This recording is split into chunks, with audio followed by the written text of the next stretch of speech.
आज इस चैप्टर की शुरुआत दो तस्वीरों के साथ कर रहा हूं। दो प्रदर्शन की तस्वीरें आपको दिखा रहा हूं। दोनों प्रदर्शन दिल्ली में हुए, दोनों के बीच 6 किलोमीटर की दूरी का फासला था बस। लेकिन दोनों की अहमियत इस देश के विपक्ष के लिए क्या है, आज आपको इस चैप्टर में पता चलेगा। एक प्रदर्शन दिल्ली के उन छात्रों का है जो बेसमेंट में पानी भरने से मारे गए 3 बच्चों की मौत के बाद से पिछले 3 दिन से भूखे प्यासे सारी पढ़ाई लिखाई छोड़कर अपने लिए सुरक्षित माहौल और गुनहगारों की सजा दिलाने की मांग कर रहे हैं। इस देश के बड़े बड़े नेताओं को ढेले भर का फर्क नहीं पड़ता कि ये छात्र क्या चाहते हैं, और इसलिए वहां कोई गया ही नहीं। दूसरा प्रदर्शन आज केजरीवाल जी की गिरती सेहत की चिंता में हुआ है।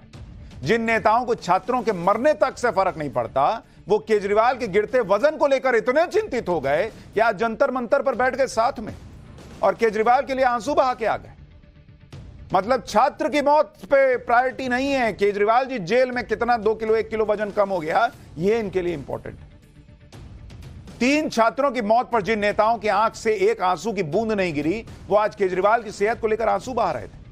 हम तो छात्रों की भी बात करेंगे, उनका दर्द भी दिखाएंगे, लेकिन पहले देखिए कि आज पूरा इंडी गठबंधन कैसे जंतर मंतर पर जमा हो गया। केजरीवाल के समर्थन में इंडी गठबंधन की रैली में कांग्रेस, अखिलेश यादव, रामगोपाल यादव, भगवंत मान, लेफ्ट की पार्टियां, संजय राउत, शरद पवार सब पहुंच गए। इन सभी के अंदर बड़ा दुख है कि केजरीवाल को फंसाया गया है और केजरीवाल की सेहत खराब होती जा रही है। इंडी गठबंधन की रैली से जमकर राजनीति की गई।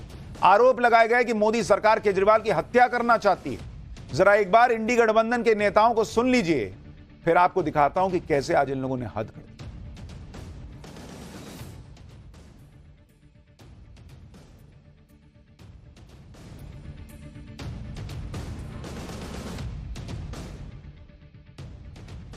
अभी आपको थोड़ी देर में सुनवाएंगे कि इन लोगों ने क्या कहा है, लेकिन आप देखिए कि किस लेवल पे ये पॉलिटिक्स चली गई है। इंडी गठबंधन के इस मन से जो बातें की गई, उसे सुनकर आप चकरा जाएंगे कि भाई ये राजनीति हो रही है, कॉमेडी हो रही है। और पहले पंजाब के सीएम भगवंत मान को ही सुन लीजिए। भगवंत मान तो केजरीवाल की बात करते हुए रुआंसे हो गए, मतलब ऑलमोस्ट रो ही पड़े। सुनिए भगवंत मान। कहां जाएं फिर हम? सुप्रीम कोर्ट जाएं, कहां जाएं? बता तो दो कौन सी कोर्ट है, कहां जाएं, कौन सा वकील करें, बता तो दो। कसूर क्या हो गया, बता तो दो। क्या कसूर हो गया? स्कूल ही बना दिए यार। क्या कसूर हो गया यार? अस्पताल बना दिए यार। क्या कसूर हो गया यार? बिजली फ्री कर दी यार। भगवंत मान पूछ रहे हैं क्या कसूर हो गया। कसूर क्या हुआ, ये तो पूरा चार्जशीट में लिख के दे दिया गया है कोर्ट को, लेकिन उनको शायद पता नहीं। जिस जंतर मंतर पर इंडी गठबंधन की रैली हुई और केजरीवाल के समर्थन में बड़े बड़े दावे किए गए, मोदी सरकार पर हमला किया गया, उस जंतर मंतर से 6 किलोमीटर से भी कम की दूरी पर ओल्ड राजेंद्र नगर पड़ता है। जंतर मंतर से ओल्ड राजेंद्र नगर की दूरी 5 किलोमीटर या 5.8 किलोमीटर है, और जंतर मंतर से ओल्ड राजेंद्र नगर जाने में मात्र 16 मिनट का समय लगता है। क्या इंडी गठबंधन के नेता जो केजरीवाल के लिए जमा हो सकते हैं, वो ओल्ड राजेंद्र नगर जाकर छात्रों से नहीं मिल सकते थे? ओल्ड राजेंद्र नगर में पिछले 3 दिन से छात्र प्रोटेस्ट कर रहे हैं, उमस भरी गर्मी में सड़क पर बैठे हैं। मामला दिल्ली का है और दिल्ली में केजरीवाल की सरकार है, तो इंडी गठबंधन के नेता उस मामले में ज्यादा सक्रिय ही नहीं है। कोई नहीं गया भाई। इंडी गठबंधन के नेता हादसे पर दुख तो जता रहे हैं, लेकिन आम आदमी पार्टी और केजरीवाल का नाम तक नहीं ले पा रहे। और अब तो छात्रों ने भूख हड़ताल शुरू कर दी है। देखिए छात्रों के प्रदर्शन की तस्वीर देखिए और सोचिए कि क्या इन नेताओं को नहीं लगा कि वहां जाना चाहिए। हंगर स्ट्राइक पे बैठे हैं, क्या उम्मीद है प्रशासन से? कब तक इस तरह से आप लोग हंगर स्ट्राइक करेंगे? जैसा कि आप ये देख सकते हैं, 27 जुलाई की रात की बात है और आज 30 तारीख हो गई है। अभी तक प्रशासन की तरफ से कोई भी हमें आश्वासन नहीं दिया गया है, ना ही किसी भी छात्र को, जो हमारे 5 लोग मारे गए हैं भाई बहन, उनकी कंपनसेशन दिया गया है। प्रॉब्लम इसके अभी आने वाले सितंबर में मेंस हैं, नेक्स्ट ईयर मई में हम लोगों का नेक्स्ट ईयर के प्रीलिम्स हैं। ऐसे बहुत सारे यहाँ पर जितने भी छात्र बैठे हैं, उन सबको चिंता बहुत है और दबाव बहुत है। पर संविधान की किताब लेकर के बैठे हुए हैं, क्योंकि संविधान हमें right to life article 21A के तहत हमें राइट टू लाइफ का अधिकार देता है। और यहाँ पर जो जितने इंस्टीट्यूट हैं हमारे राइट टू लाइफ पे आघात कर रहे हैं। जो अवध ओझा जी इतने बड़े बड़े भाषण देते हैं, सोशल मीडिया पे ज्ञान देते हैं, दिव्य कृति जी इतने बड़े बड़े ज्ञान देते हैं, आज कहाँ है वो? क्यों नहीं आ रहे यूथ के बीच में? एमसीडी की मेयर शैली ओबराय वो कहाँ है? वो कहाँ है? गायब है। केजरीवाल जी का है। वैसे आप लोग अपनी पॉलिटिकल करियर चमकाने के लिए चीजें करते हैं, लेकिन आज जब युवा की बारी आई तो आप गायब हो गए। और हम लोग वोट बैंक नहीं, हम लोग बाहर से आए हुए बस इसलिए, तो बहुत शर्म की बात है। मुझे ऐसा लगता है दिल्ली सरकार को शर्म आनी चाहिए। जो पूरा इंडी अलायंस संविधान लहराता फिरता है, उनको छात्र भी संविधान के जरिए जवाब दे रहे हैं कि हम भी राइट टू लाइफ चाहते हैं। 3 दिन से बच्चे सड़क पर हैं, लेकिन इन बच्चों की कोई सुनने वाला नहीं है। आम आदमी पार्टी और दिल्ली सरकार की पूरी मशीनरी यह साबित करने में जुट गई है कि कोचिंग में जो हादसा हुआ उसकी जिम्मेदारी दिल्ली सरकार की नहीं, जिम्मेदारी एमसीडी की नहीं। आम आदमी पार्टी के हिसाब से हादसे की पूरी जिम्मेदारी दिल्ली के एलजी की है या फिर पीएम मोदी की है। आम आदमी पार्टी के मुताबिक दिल्ली में जितने कोचिंग चल रहे हैं वहां बेसमेंट में क्लासेस चल रही हैं या लाइब्रेरी, ये देखने का काम एलजी का है या फिर पीएम मोदी का है। तो ये किस लिए सत्ता में बैठे हैं बॉस? दीजिए इस्तीफा, घर पे बैठिए ना, अगर एलजी और मोदी को ही देखना है सब कुछ। दिल्ली में जहां भी नाले जाम है, ओवरफ्लो हो रहे हैं, वाटर लॉगिंग हो रही है, उसे हटाने की जिम्मेदारी एलजी की है या पीएम मोदी की है। इनका कुछ नहीं है, ये सिर्फ क्रेडिट खाएंगे। और उसके बाद सवाल पूछ लीजिए तो सब मोदी से पूछो, हमसे मत पूछो। गजब की राजनीति कर रहे हैं बॉस। बच्चे मर गए, इस समय तो कम से कम थोड़ी संवेदना दिखा दीजिए। निर्लज्जता से सब डाल दो एलजी पर। संसद के बाहर आम आदमी पार्टी के सांसदों ने एलजी के खिलाफ नारेबाजी की, एलजी को बर्खास्त करने के नारे लगाए। संजय सिंह के हाथ में पोस्टर था जिसमें लिखा था छात्रों की हत्या की जिम्मेदार बीजेपी है।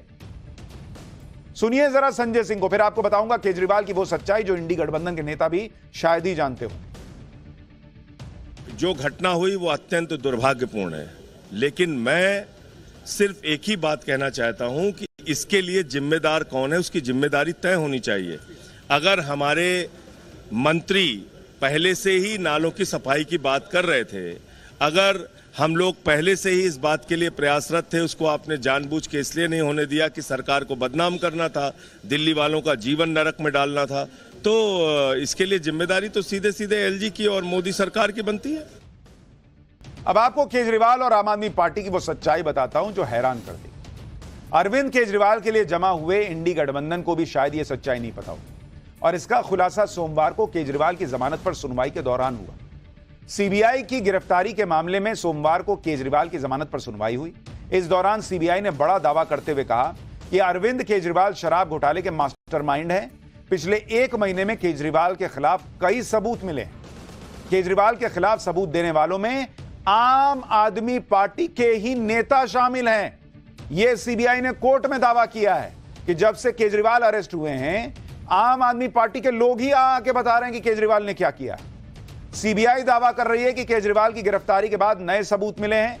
आम आदमी पार्टी के कार्यकर्ता और उम्मीदवार अब सबूत दे रहे हैं। पंजाब से भी सबूत मिले हैं।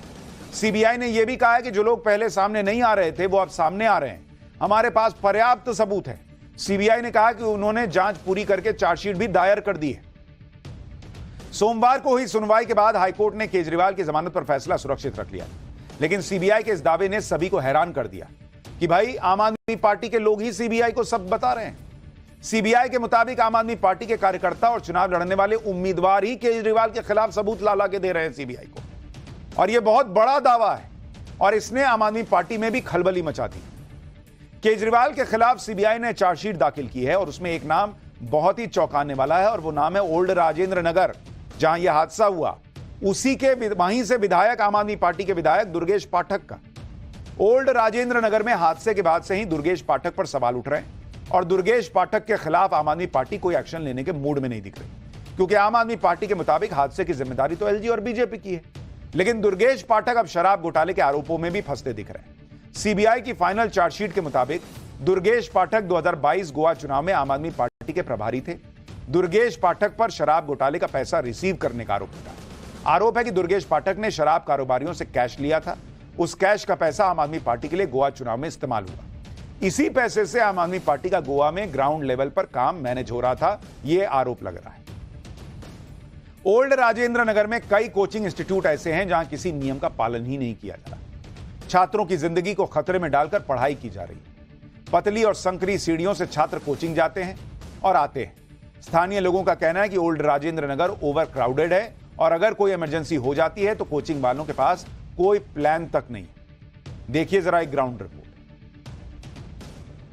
देखिए ये एक छोटा सा रास्ता है, करीब 1.5 फुट का ये रास्ता है और यहाँ से सीढ़ी ऊपर जा रही हैं और यहाँ पे सैकड़ों की संख्या में स्टूडेंट जो है वो ऊपर जाते हैं और अगर यहाँ पे कोई हादसा हो जाता है तो बाहर निकलने की जगह जो है वो बिल्कुल नहीं बचती। मैं खुद यहाँ से चढ़ने की कोशिश करूँ तो ये खड़ा जीना है और यहाँ पे आप देख सकते हैं कि सामने इंस्टीट्यूट है और इस इंस्टीट्यूट में आने के लिए सिर्फ यही जीना है और उसके अलावा कोई दूसरा रास्ता यहाँ पे नहीं है और ये बहुत ही खतरनाक रास्ता है। अगर यहाँ पे कुछ भी हादसा हो जाए, जैसे हम पहले हमने देख चुके हैं कि मुखर्जी नगर इलाके में कई बार आग की घटनाएं हो चुकी हैं और लोगों जो बच्चे हैं उनको निकलने के यहाँ पे जगह नहीं बचती। ना ये सिर्फ स्टूडेंट्स के लिए खतरनाक है बल्कि यहाँ के जो लोकल रेजिडेंट हैं उनके लिए भी खतरनाक है। यहाँ पर ओवर क्राउडेड है सब कुछ, मतलब अगर लोकल 75,000 है तो फुटफॉल यहाँ पर स्टूडेंट्स को मिला के 4-5 लाख का फुटफॉल है। अगर कुछ भी हादसा हो जाए तो इस त्रासदी को रोकना किसी के बस की नहीं है। हम इस चीज़ के लिए करीब 1.5 साल हो गए हमारे को पुलिस अथॉरिटीज़ के पास भी, MCD के पास भी जाके ये सब चीज़ उनको बतलाते रहे हैं, लेकिन कोई कार्रवाई नहीं हुई।